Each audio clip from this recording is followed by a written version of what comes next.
Hello everyone, আমি প্রকাশ চলে আজকে একটা নতুন ভিডিও নিয়ে।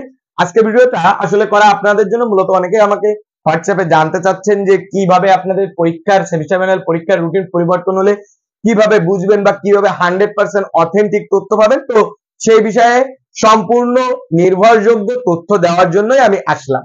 তো এই ভিডিওটা আসলে মূলত সেই জন্যই করা। এখন দেখেন, আপনার পরীক্ষার রুটিন আসলে কারা দেয় এই বিষয়টা জানতে হবে। আমি যে তথ্যগুলো বলছি আসলে সম্পূর্ণ অথেন্টিক তথ্য, এর বাইরে কোনো তথ্য আপনার প্রয়োজন হবে না। প্রথম প্রশ্ন, পরীক্ষার রুটিন কারা দেয়? সেটা কি আপনার কলেজ দেয়? কখনোই না, সেটা আপনার কলেজ কখনোই দেয় না। তাহলে কারা দেয়? এই রুটিনটা প্রকাশ করে আসলে বাংলাদেশ টেকনিক্যাল এডুকেশন বোর্ডের যে ওয়েবসাইট আছে, এই ওয়েবসাইটে প্রকাশ করে। যারা আপনারা টিচিং পর্যায়ে আছেন, মানে শিক্ষক পর্যায়ে আছেন বা কর্তৃপক্ষ পর্যায়ে আছেন, তারাও ঠিক সেম একই বোর্ডের নোটিশ অনুযায়ী সকল কার্য সম্পাদন করেন। যারা স্টুডেন্ট আছেন তাদের জন্য যে নোটিশগুলো আসে, ঠিক সেম একইভাবে কিন্তু আপনাদের কার্যগুলো সম্পাদন করতে হয়। তাহলে আপনারা এই রুটিনটা আসলে পাবেন কিভাবে? দেখেন, যদি কখনো আপনার অনেক সময় আসলে যে প্যানিকটা হয়, আপনাদের ক্যাপ্টেন, ক্লাস ক্যাপ্টেন বলেন, অথবা দেখা যাচ্ছে কোনো বড় ভাইয়ের কাছে শুনেন, অথবা কোনো জায়গায় একটা ফেক নিউজ পান আগামীকাল পরীক্ষা হবে কি হবে না।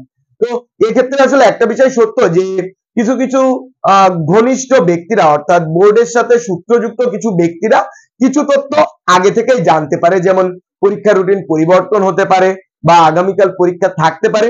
এই তথ্যগুলো 100% অথেন্টিক না, হতে পারে। কখন হবে সেটা হচ্ছে আপনার কারিগরি বোর্ডের ওয়েবসাইটে যখন আপনি কোনো নোটিশ দেখবেন যে আপনার পরীক্ষা স্থগিত, তার মানে আপনার পরীক্ষা স্থগিত। এছাড়াও হতে পারে বলে কোনো কথা নেই। অর্থাৎ আপনার প্রথমে যে কাজটি করবেন, যে সাবজেক্ট যেগুলো আছে আপনার সাবজেক্ট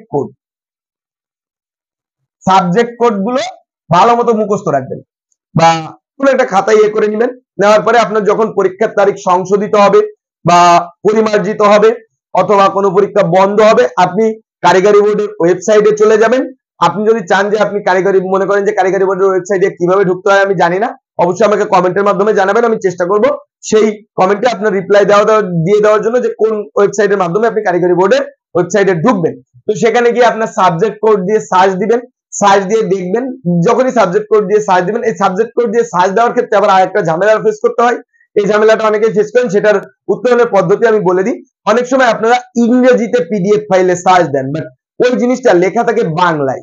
তো অনেক ক্ষেত্রে আসলে এটা ফোনের উপরে ডিপেন্ড করে, অনেকের ফোনে আসলে এই জিনিসগুলো ডিটেক্ট করতে পারে না। সেক্ষেত্রে আপনার দেখা যাচ্ছে কারিকুলাম কোডটা, যে সাবজেক্ট কোডটা, সেটা কিন্তু আসলে পরীক্ষার খাতায় দেখাই না, পরীক্ষার খাতায় সেই কোডটা দেখাই না। তো সেক্ষেত্রে আপনারা কি করবেন, যে বাংলায় সার্চ দিবেন, দিলে দেখবেন পেয়ে যাবেন। তো আপনারা ওই সাবজেক্ট কোড গুলো সার্চ দিবেন, দিলে সাথে সাথে সাবজেক্ট নেম, মনে করেন আমি একটা কথার কথা ম্যাথ অন চলে আসলো, ম্যাথ অন, এক্সাম ডেটও চলে আসবে, দেখা যাচ্ছে 28/5 আপনার পরীক্ষা, সেই ডেটও চলে আসবে, সাথে কয়টার সময় পরীক্ষা সেটা চলে আসবে, ধরলাম আমি 2টার সময় পরীক্ষা, এবং কোন কোন ডিপার্টমেন্ট এবং কোন কোন টেকনোলজির পরীক্ষা সেটাও কিন্তু এরকম সাইডের ঘরে লিখে দেওয়া থাকবে। অর্থাৎ এখান থেকে আপনি 100% অথেন্টিক তথ্য পেতে পারেন। এছাড়াও অন্য কোনো মাধ্যম থেকে পেলে আপনি কিন্তু সেই তথ্যটা আসলে অথেন্টিক না, সে তথ্যটা সত্য হতেও পারে বাট নট 100% শিওর। কিন্তু আপনি যদি কারিগরি বোর্ডের ওয়েবসাইটে এই তথ্যটা দেখে থাকেন, তাহলে সেটা আপনি মনে করবেন যে আপনি 100% শিওর এবং এই কাজটাই